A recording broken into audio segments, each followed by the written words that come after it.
COVID-19 situation is putting pressure on the supply chain. So we're spending a lot of our time talking with our suppliers, talking with the transport companies, just making sure that we're going to have everything ready when our customers need it. I do think we're going to be stronger. We're going to be better at the end of this, but there's going to be a lot of pain in between. All of us from time to time are going to get a little overwhelmed. So reach out to those that can help and know that the NCGA is working on your behalf.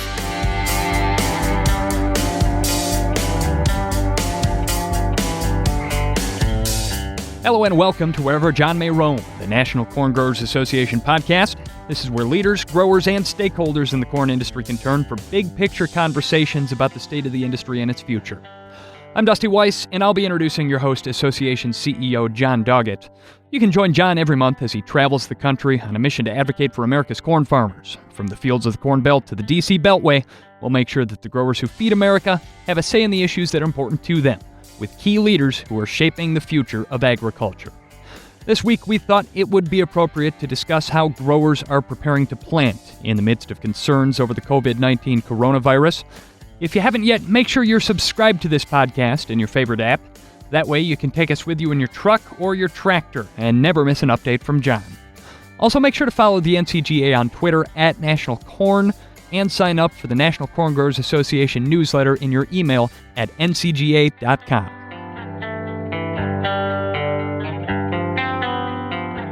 And with that, it's time to once again introduce Jon Doggett, the CEO of the National Corn Growers Association. John, the phrase that I keep seeing everywhere is, "What a year this week has been."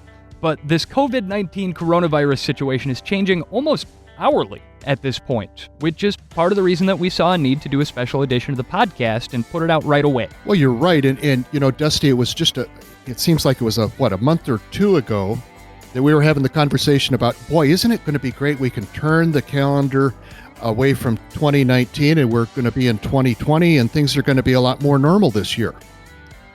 Well, how's that working out? And as you said, things are changing hourly. We want to get this podcast up soon, but you know, by the time we do, things will probably have changed again. I think the thing that we have seen over the last few days is this thing is really serious, and we need to be very cautious about what we're doing as individuals. All of our staffs are working from home. Most of the growers I'm talking to are avoiding social contact, which is a little easier for them than some of the rest of us.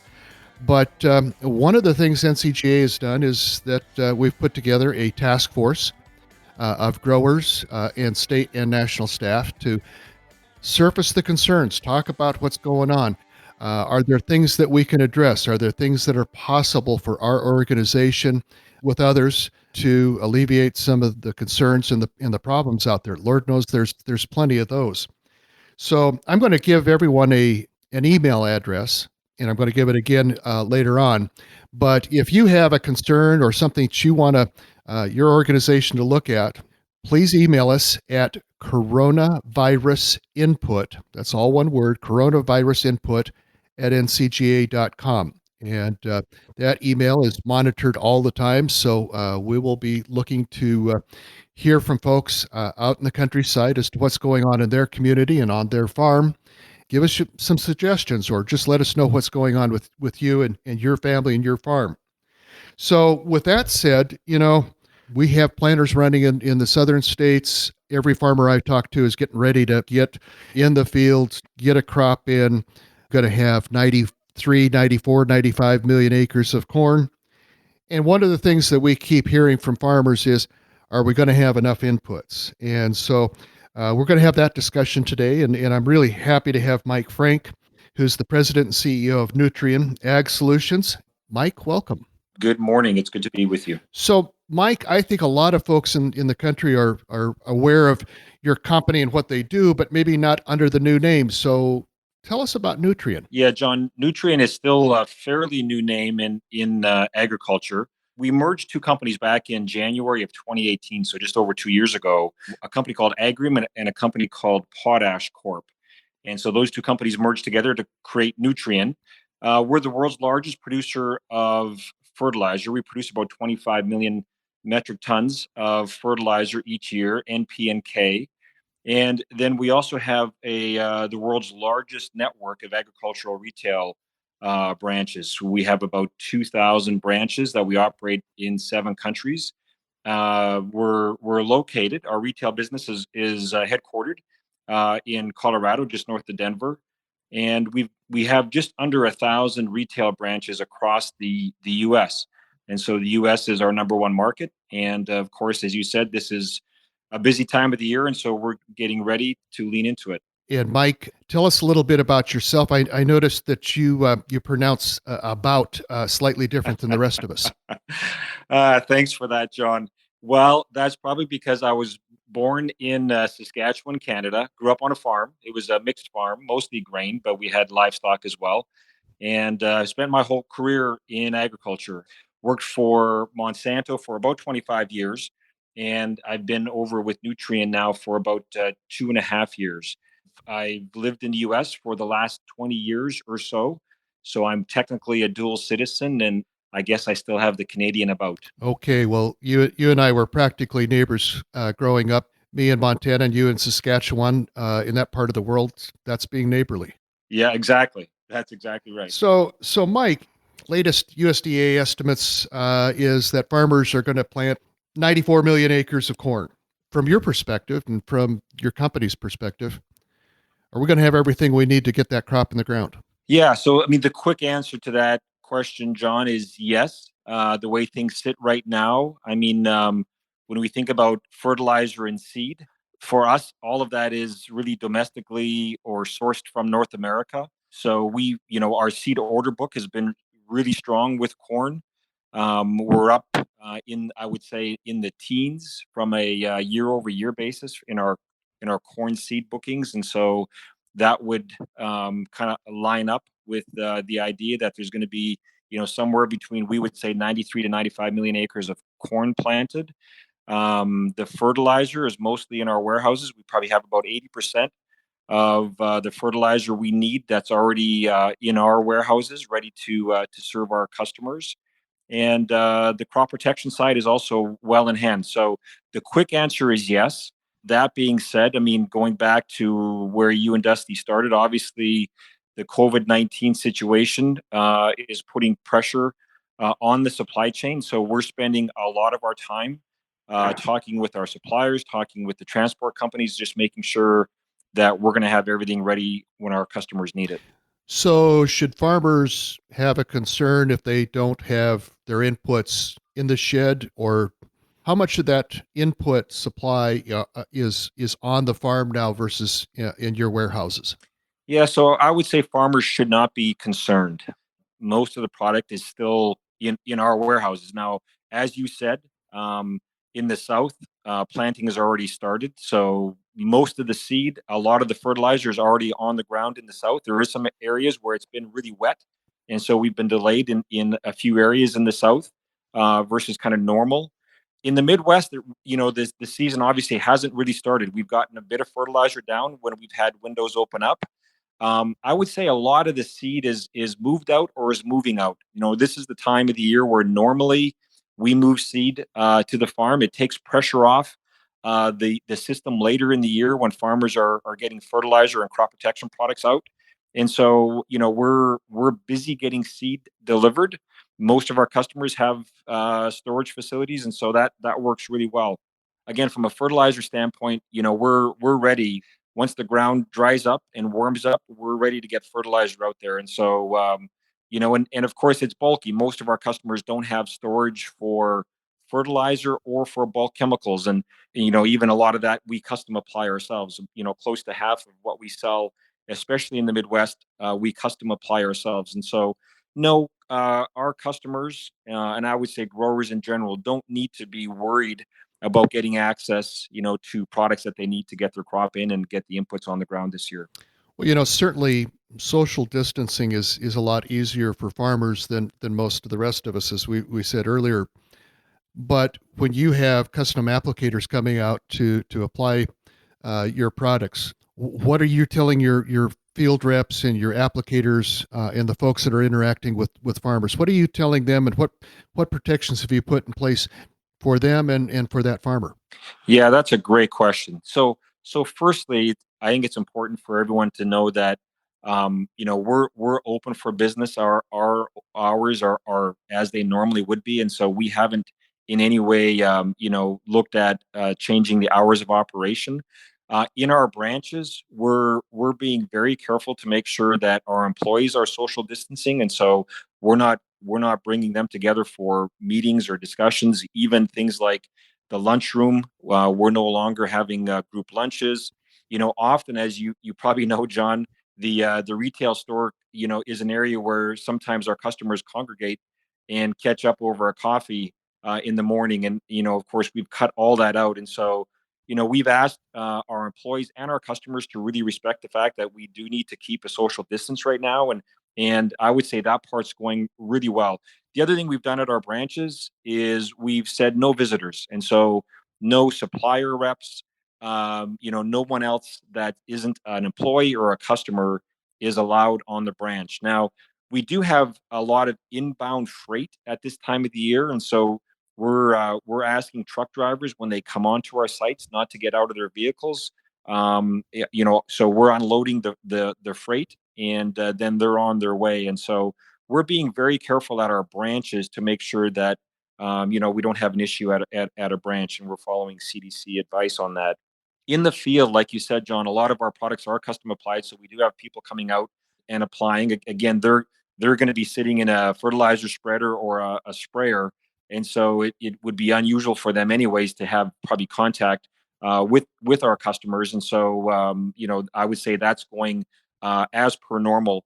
What we're really trying to work through is how do we continue to service our customers with our sales agronomists. We have about 4,000 sales agronomists across the US, and normally what they do is they spend their time in the pickup and calling on our customers and really helping our customers make those decisions in the field. And so what we've asked them to do is firstly, wherever possible, use digital tools. And so if you're going to call on one of our customers, to call ahead and make sure that that's going to be okay. When you get on the farm, keep a social distance. Don't do the things that we normally do, like shake hands. And so we're just, really being conscientious about stuff like that. And then, today, John, we've got digital tools, and so our customers and our sales agronomists can put orders in online. It's not like it used to be in the past where they have to come into the branch or even call the orders in. We now have a digital platform where customers can pay bills online. They can look at all of their account information. A lot of our customers now plan their whole farm field by field in the digital tool, and so when it comes time to get the seed or the fertilizer, they simply go to their phone or their desktop and put the order in. And so it's actually changing. And I think this COVID-19 situation, what we've seen is that it's actually accelerated the use of digital tools. Let me just give you an example. In the second half of last year, about 20% of all of our orders for crop protection products came in, I would call it digitally, and 80% were done the more traditional way. In the first 2.5, almost 3 months of this year, we're running at about 40% of all of our orders are now coming in digitally. And so we are seeing a change in behavior. We are seeing our salespeople, our sales agronomists, and our customers being more interested in pulling out the digital tools and conducting that business that way too, if and when they want to. And that change is gonna continue. What a time we live in where I was thinking about my dad the other day. Just to imagine what his career in agriculture would have been like with all these digital tools. And it's just really kind of amazing what we can do now. Yeah. The flip side of that is that we're maybe too connected, and we're watching too much news, and we're seeing too many things on the internet that maybe we ought to shut it off occasionally. But it is nice to have those tools. Yeah, look, I think, John, you're right. And what we found is, some of our customers, pick them up and they love them. And of course, we have customers that want to do business more traditionally, and that's fine with us as well. But like you said, I think, in times like this, having the options to be able to do business, with new technology and do it more virtually, I think the feedback we're getting when our customers go online and actually use the tools, they're surprised at a couple things. One, there's more information there than just product information and pricing information or account information. There's also market information. There's field by field weather information. There's information that tells you whether you should be, spraying or not in that field at that moment in time. And then of course there's the product stuff. And so yeah, I think like a lot of the world, once people get onto a digital tool, they actually find it's a bit more convenient. Now look, in agriculture, this is still a relationship business, and our relationships with our customers, are the most important thing that we value, and keeping their trust, and that's never going to change. And so we still think having an agronomist that knows our customers, knows their fields, knows what our customers are trying to achieve in terms of maximizing yield or maximizing return on investment or minimizing risk, maximizing sustainability. These are the conversations that can't really be done digitally. These are things that we have to talk through with our customers and then talk about, what are the field by field and product by product options that a farmer can use to achieve their objectives in the field. Well, and imagine what it's going to look like 10 years from now. Mike, any bottlenecks out there? We're hearing from some folks the bottleneck is in getting stuff up the river, or getting the trucking needed, or the railroads needed, or just the small molecules to make the bigger molecules. Any particular bottlenecks that are starting to concern you? Yeah, let's maybe take, fertilizer and crop protection chemicals separately. So when we think about fertilizer, obviously the river systems are full again right now. Barges are moving, and which is good. And it was really this time last year that we got all those flooding rains that really did stop the river system, and created bottlenecks. Especially for fertilizer that was moving up and down the river, and grain. What we do is most of our fertilizers actually move by rail, so we don't rely on the river systems maybe as much as maybe others do, which isn't right or wrong. We just have a pretty extensive rail system, and investments in rail cars. And so again, when we think about getting 94 or so million acres of corn planted, there's still a lot of fertilizer to get down. I mean, if you think about how last fall played out, it for a lot of the corn belt, we did get more fertilizer down than we did the year before. But in the north, like in the Dakotas, and in Minnesota, Wisconsin, Michigan, those states, they got winter early, and the winter never left. And so we really didn't get any fall work done up there. And so we still have a lot of fertilizer to get on the ground. But generally, as long as we don't get another rain event like we did this time last year, then we don't see a bottleneck on the river system right now. And again, we move most of our fertilizer via rail cars. Now, crop protection is interesting. So there definitely is a lot of crop protection products that get made in China, or there's certain components that go into products that maybe get formulated or largely manufactured in Europe or the U.S. that also rely on China for some of the supply chain. When we look at what we sell here in the U.S., we think that there's probably close to 80% of all the crop protection products that we sell that have a component or more that comes from China. Now, over the last couple of years, and it probably really started with the tariff war with China here, we and our suppliers have really started to diversify, I think, away from China wherever we can.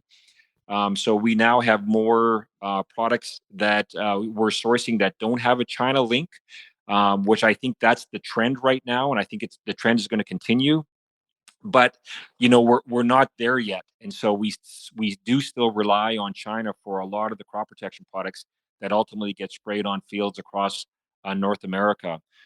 Again, when I think about the rest of this crop year, we have about 95% of all of our needs already procured. We've got a lot of that sitting in our warehouses, and we're talking every day to our big suppliers, Bayer, Syngenta, Corteva, BASF, FMC, and others. And at this point in time, none of them are indicating issues with supply chain or transportation. So again, at this point in time, we feel good about the rest of this spring. and really, in through the summer and, the insect and the plant health season, we think that we've got, a supply chain that's going to hold up. Now, of course, what's critical is that trucks still are allowed to go down the road across North America. And it's been good to see, when even in states and areas where they've had shelter in place orders, agriculture has been called out as an essential industry. All of us who support farmers and serve farmers know that what they do is essential, and it's been really good to see that governments around the world and here in the U.S. Are calling this out as an essential service. So even if I think if the COVID-19 thing continues to evolve, and even if this thing I think tightens up a bit more over the coming weeks, provided that we get the designation of being an essential service, and that transport trucks are able to go down the road, then we'll be able to serve our customers throughout the spring and summer. It's interesting you mentioned the trucking, and we were on a call yesterday with our states, and a lot of them are working with their state governments, their governors, to get those designations. And so far, it seems that state and local governments have been very willing to make exceptions for agriculture and to keep the trucks rolling and to keep other things moving along. I was on a call yesterday with the Secretary of Agriculture, Sonny Perdue, and with a couple hundred other people. And that was one of the things that he was mentioning, and USDA is working with the U.S. Department of Transportation, make sure those trucks are rolling. So that's going to be great. Just we have to see how many people get sick, and that's a real concern as well. So, but Mike, we've been talking in agriculture in recent years about resiliency, and a lot of that is resiliency on the farm in the form of soil health, and to make our production practices more resilient to significant changes in weather patterns or whatever.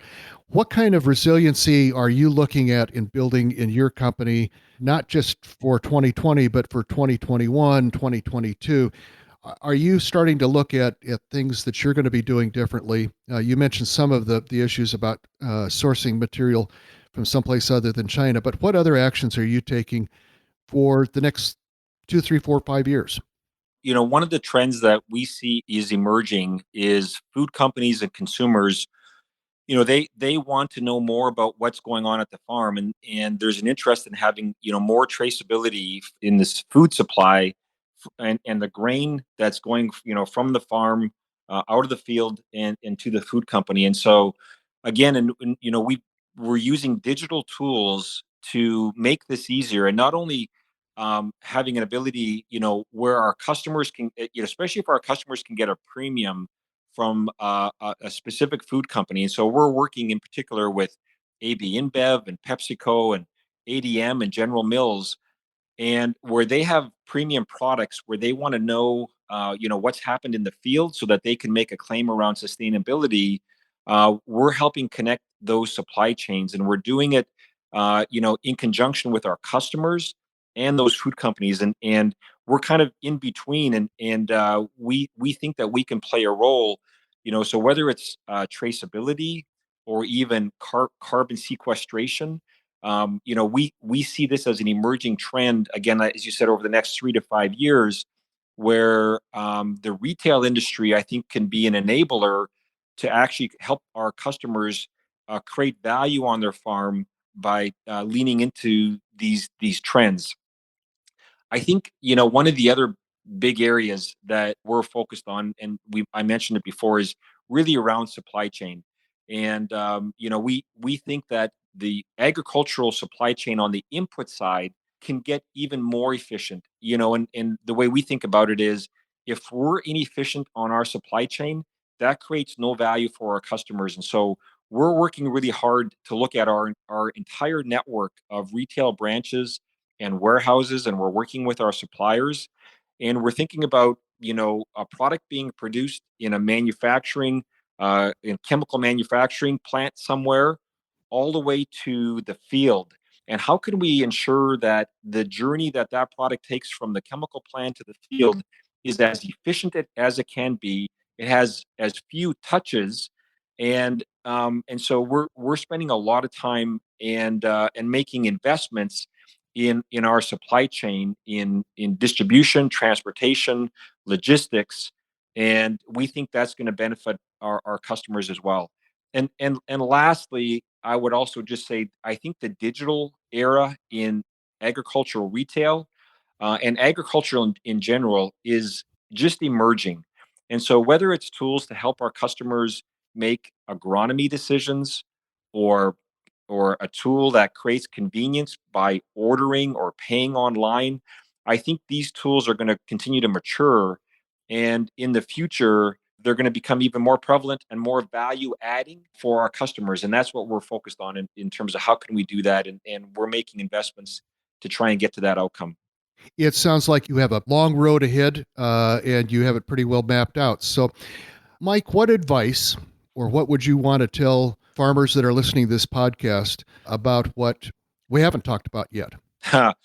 Well, look, I mean, most importantly, I just want to thank, firstly, the National Corn Growers Association. The work you guys do has a huge impact. And just like we're talking right now, making sure that agriculture is deemed an essential service, and working with the administration and policymakers on other important policy areas, from ethanol to a number of issues that impact farmers every day. And so, I do want to thank NCGA and Jon, the work that you and all the grower leaders do to enable that.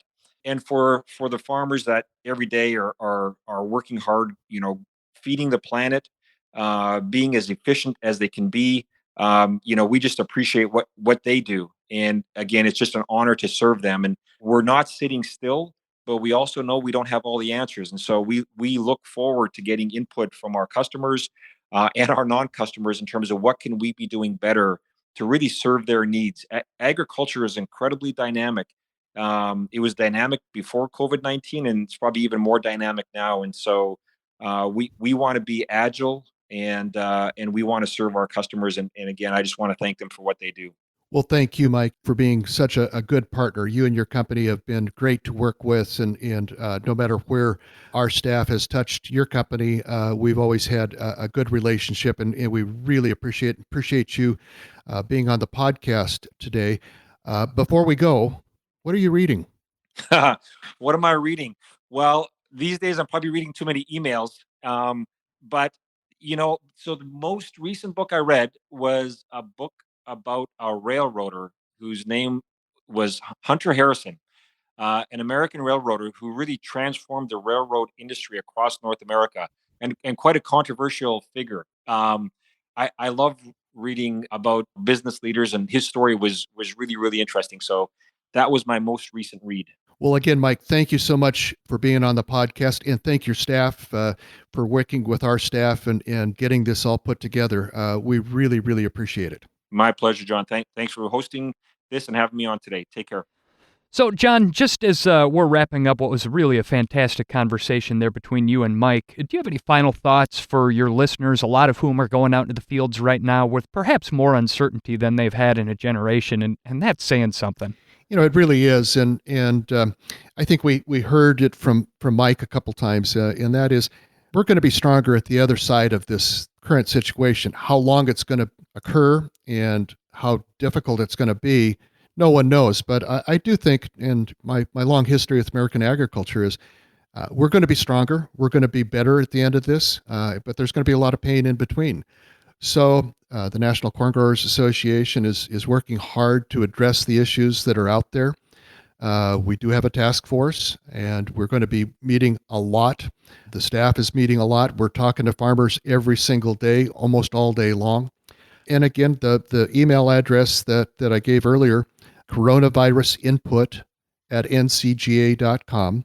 If you have an issue or a concern, a problem, suggestion, a compliment, and we will even accept complaints at that email address, and we're going to be watching that all the time. But we've weathered a lot of challenges in the past. Anybody that lived through 2019 has to be pretty strong. But everybody's in this country is under a lot of stress, as is everybody around the world. This virus has people afraid, concerned. A lot of people have been feeling pretty isolated. So as we've mentioned a number of times, if you're feeling overwhelmed, you're not alone. If you're feeling stressed or anxious, you're not alone. And if that starts to get to you, reach out to a friend or a family member, reach out to a clergyman, give your doctor a call. There's a lot of hotlines you can call. You're not alone. All of us, to one degree or another, are feeling all these things. And all of us from time to time are going to get a little overwhelmed. So reach out to those that can help, and know that the NCGA is working on your behalf. Appreciate you listening to the podcast. My name is Jon Doggett. I'm the CEO of the National Corn Growers Association. I look forward to talking to you again soon on Wherever John May Roam, the NCGA podcast.